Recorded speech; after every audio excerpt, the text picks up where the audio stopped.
So there was an Instacart order.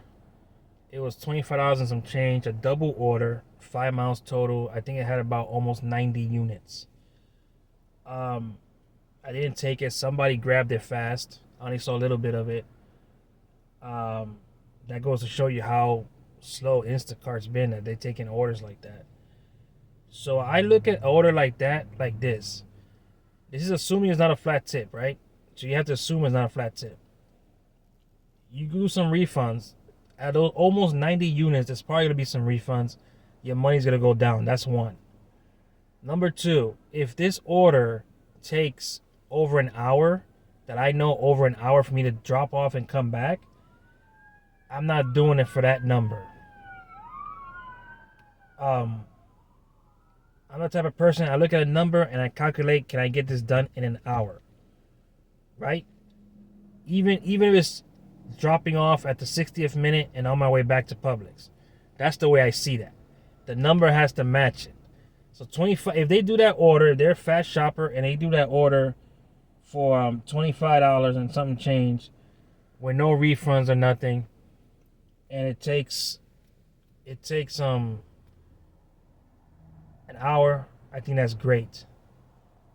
An order like that though, I believe it's probably gonna take an hour and a half to 2 hours, depending on the shopper.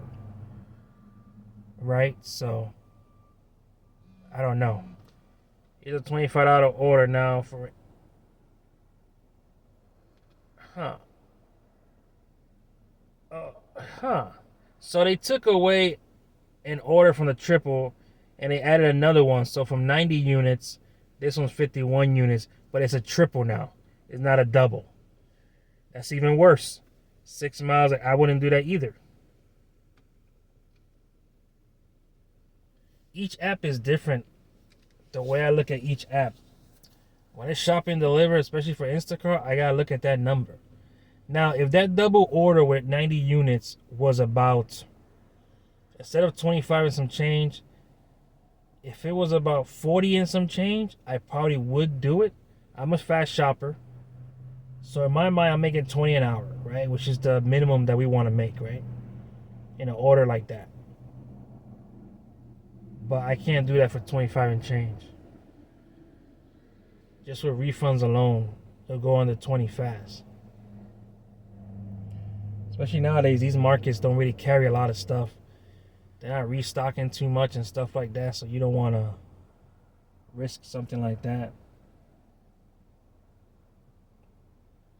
I remember one time I almost took one.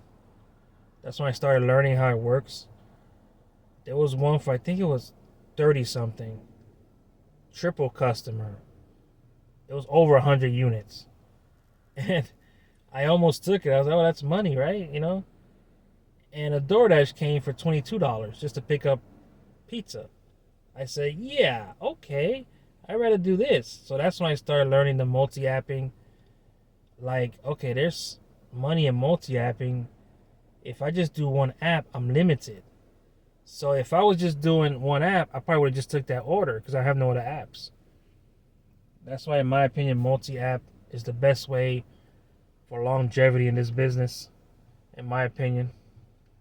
I know people that have a bunch of apps and they just work on one because they're making a lot of money, which is fine because they have the other apps to fall back on. But yeah, multi-apping is life. That's all I gotta say about that.